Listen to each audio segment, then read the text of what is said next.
If in case you missed the memo, we're changing our name. Last week we had the big announcement. It's not going to be official for a while, so we're kind of in this in-between place. But come September, we will be publicly facing the world as a church called Roots and Branches, where we have our roots sunk deep into our faith and our branches stretching out into our community and into the world, showing God's love in unique and profound ways.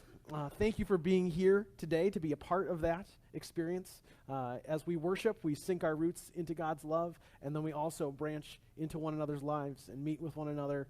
And it's just been so cool to see this church come alive in the different ways that we are participating in our community and in one another's lives, creating community, creating that kind of relationship that really feels like family, feels connected, just like Anna was saying. It's pretty great. I want to let you know that next week I'm going to be starting a new series, and that series is called "We're Going to Need a Bigger Table," it's about how God is all about inclusion again and again and again. And I'm actually going to look at at 4 different stories of Jesus sharing a meal with people. And what you'll notice is every time Jesus shares a meal with people, he's eating with the wrong people. He's not eating with the dignified, the holy people. He's eating with the least and the lost and the left out of his community and of his world. And so we're going to talk about what that means for us today, how we need to open up our homes and invite more people to sit at our table, both literally and metaphorically in all those different ways. So I encourage you to join us next Sunday for that as we dive in. Today, I'm going to ask the question, what if we're all ordained? To go into that, I want to talk a little bit about my ordination. I mentioned this last week, and then I'm going to shut up about it, I promise. But a few weeks ago, I was ordained as a full elder in the United Methodist Church. So that means it's a lot harder for them to get rid of me. Thank you. It's kind of like getting tenure. So, there was this big worship service in St. Cloud, and some of you were there, and a few hundred people gathered in this big convention center, and they celebrated retirements and also people getting licensed in all different levels in this worship service, and then to finish it all off, like the big last punctuation on the whole thing was the ordinations, and me and 3 of my friends were ordained at this service. And the way it works is we come and kneel, and then the bishop lays hands on you along with some other folks, and he prays this prayer of blessing to announce to the world you're now ordained. And also you've got elders' orders. So that means there are specific things that I am now commissioned to do. I'm ordained to do these things. And that is word. I'm carefully handling the Bible and teaching it. Order. So that means organizing the church and the things around it. Sacrament. So that means administering the sacraments in a proper way. And service. So serving the world in God's name, offering God's love to everyone. And one other thing that they do at ordination is then you're bestowed with a stole. So here, I brought my ordination stole today so you can see it. This might be the only time you ever see me wear one. All right. Here it is, and it goes like this.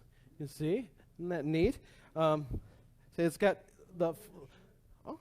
it's got flames like Pentecost. So ordination always happens during Pentecost, and it was neat. So after all of this grand production and the finality of this accomplishment, then we all gather in the reception hall, and people can come say congratulations and things like that. And it's this very momentous occasion. And my kids were there, and they came up to me, and Silas said, "Dad, your stole looks like bacon."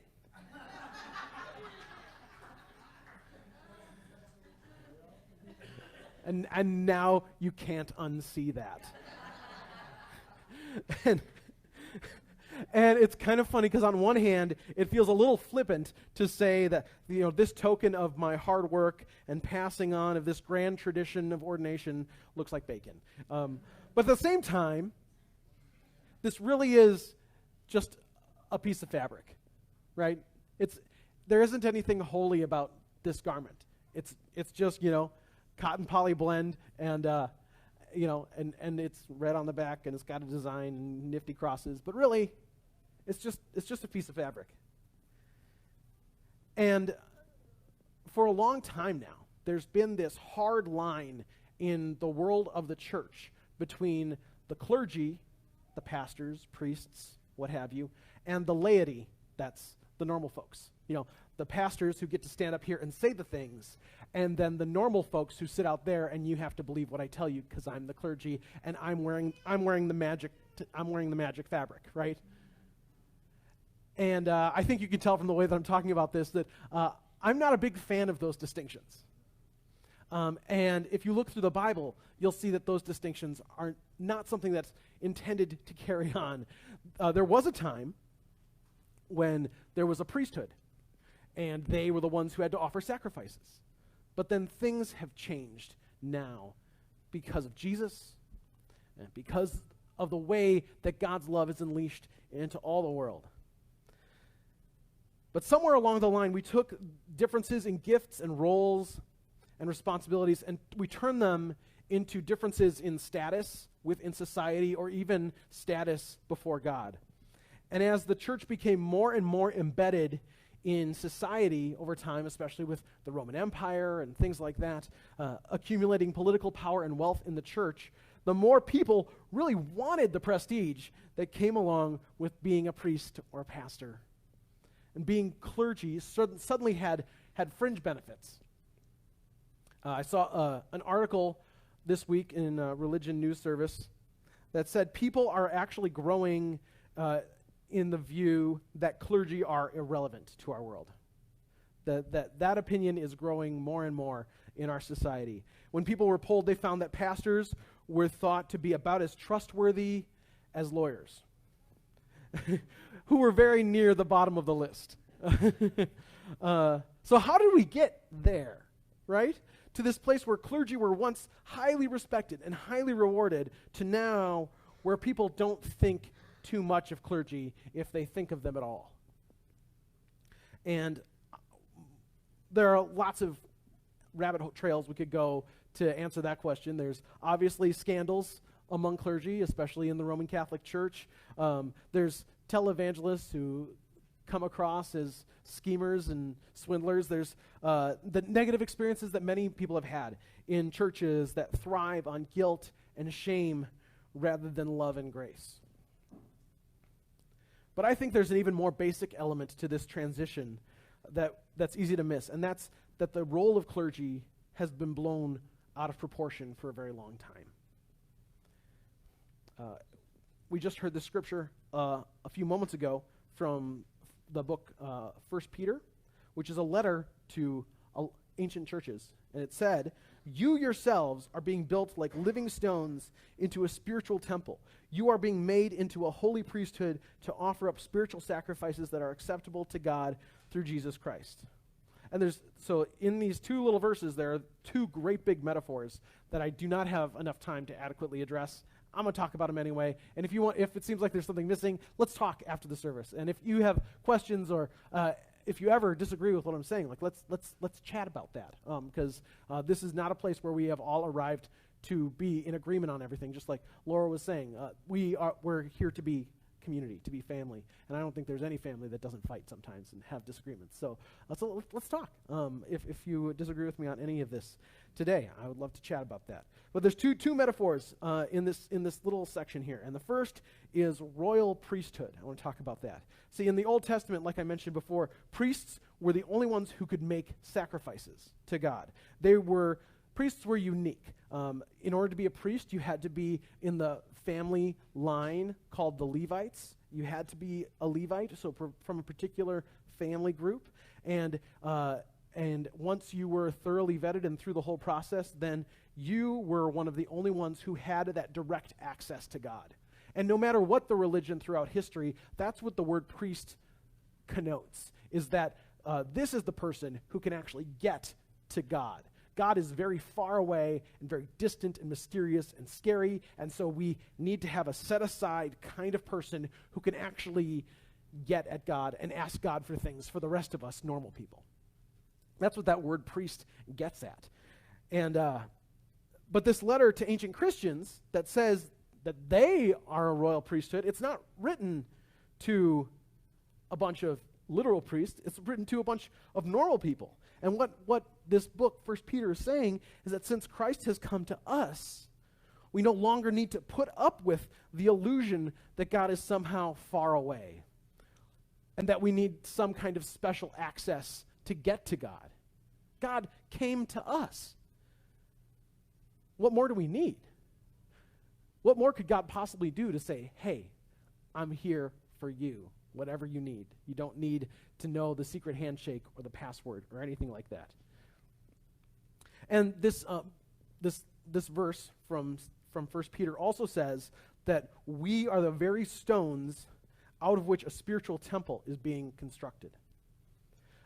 In case you don't know, the temple in the Old Testament is the place where sacrifices were made as an offering to God. And that was the way that you worshiped back then. You gave an animal or some grain from your field to the priest, and then he'd burn it so the smoke would rise up to heaven and it would make God happy. That's my quick paraphrase of how that worked. But this letter was almost certainly written after the Jewish temple in Jerusalem had been destroyed in the year 70. Rome was just sick of all the uprisings, and they leveled the city, and they scattered the Jewish population to the four winds. And so the literal temple was in ruins. So when this letter says that you are the stones out of which a spiritual temple is being built, it's saying something very profound to this audience, because they were mostly Jewish believers who had come to realize the importance of Jesus. But they're also asking, how are we going to practice our religion? Our temple's gone. How can we be faithful to God when all the rules around the temple, well, they no longer apply because there is no temple? And this letter says, you are the temple. Offer your worship wherever you happen to gather.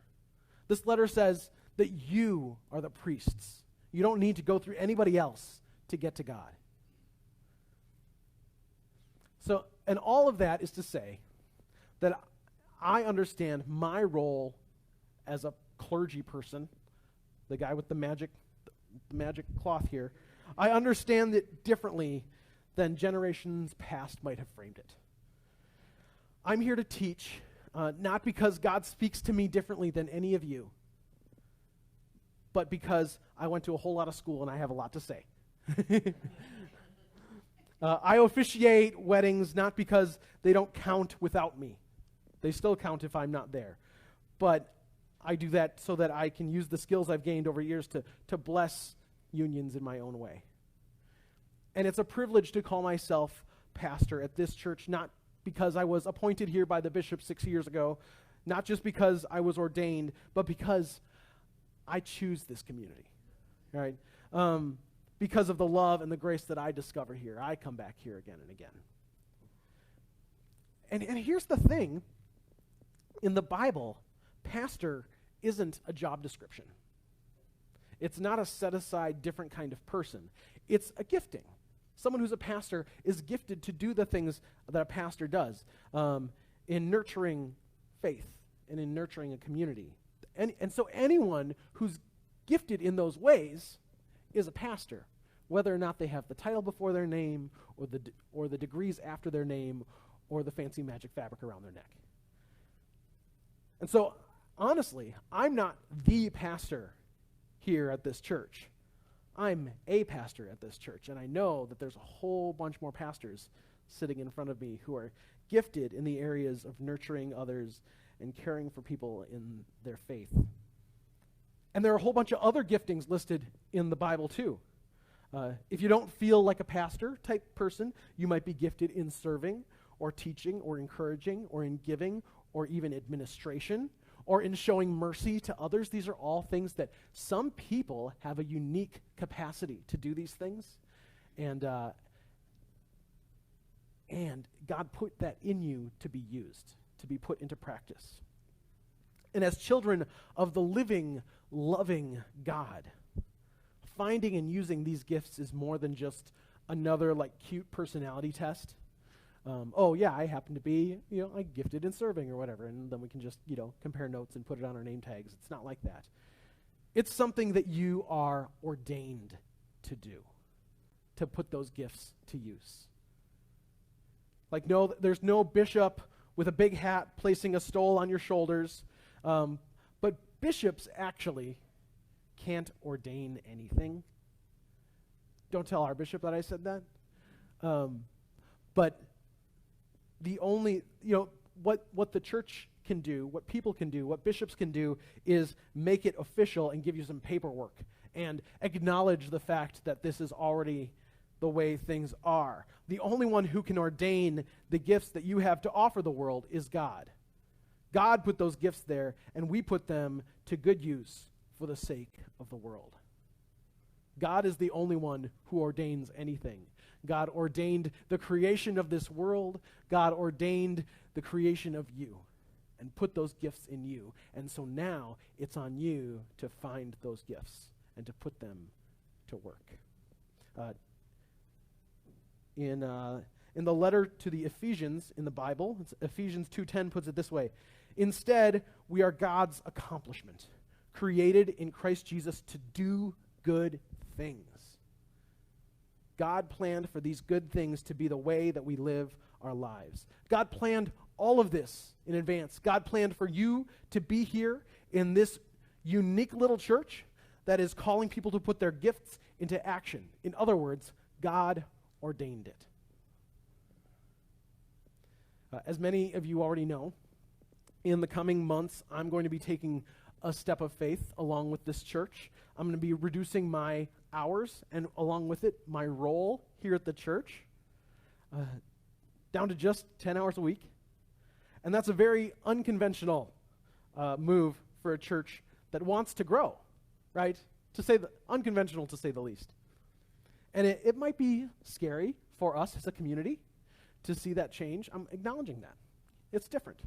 And things are going to feel a little different around here sometimes. And it might be scary for me if I was the only pastor here to take that step. But the thing is, I'm not. I'm not the only pastor here, not by a long shot. If I was the only one ordained to serve or lead or encourage or give, then this big, crazy vision that we've taken on would be way too much. But the thing is, you're all ordained just like me. We're ordained to a royal priesthood, which is way better than anything any bishop can bestow on anyone. We're ordained because we are the church. Something interesting about the stole, the reason I've kept it on this whole time, not because I like it so much, but the stole originated as a symbol for a towel. It's like wearing a towel around your neck all the time. And that comes from the story of Jesus washing the disciples' feet in John 13. In Jesus' day, foot washing was a common practice because you wore sandals, and it's dusty and gross. And so before you sit down for a meal, you don't wash your hands. Well, you do that too, but that was ceremonial, a sign of God's cleaning. They didn't know about germs. But you had to wash your feet because you brought all that nasty dust from the Palestinian streets into your home. And that was a servant's job. It was a servant's job to do the foot washing because, obviously, it's a gross job, right? People don't like their feet touched or washed or smelled. And so you make the servant do it. And so when Jesus turns to his disciples and says, I'm going to wash your feet, Peter's response was, no. You don't wash my feet. You're my leader. You're my teacher. I'm here to follow you. I'll wash your feet. And Jesus says, if you don't let me wash your feet, you have no part in me. And Peter's like, oh, wash all of me then. Because Peter's nuts like that. And then after Jesus washes the disciples' feet,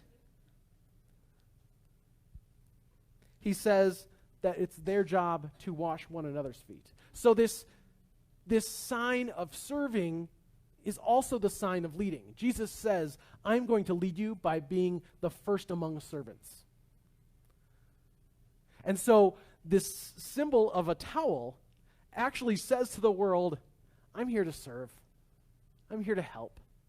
I'm here for you. But because Jesus then turns to the disciples and says, now you wash one another's feet, we know that this sign of serving, of foot washing, isn't for a select few. It isn't for the people that made the cut or made the grade. It's for everybody. It's actually part of the deal when you sign on as a follower of Jesus, to be a servant of God as you serve the world. And that's why I'm proud that we are a church that isn't satisfied to sit back and just let our feet be washed. We are going to pay that forward again and again as we serve in our community and in the world. We are called to go out and to do the washing too. We are called to serve. We're called and capable children of God and followers of Jesus. We are all ordained by God to do God's work in this church and in this world. To not just be satisfied to be served, but to go and serve. Pray with me. God, we thank you. You honor us by loving us, by offering us grace upon grace. And we hear that. We receive that. But we also hear the challenge to pass it along, to serve as we have been served, to love as we have been loved. God, I ask that you stir within each of us. Help us to discover the work that you are calling us to do, to serve in this world, to help make this vision of a church that is 50% roots and 50% branches a reality, breathing in your grace and breathing out that same grace onto this world, that others might see and know that they are your beloved children. Amen.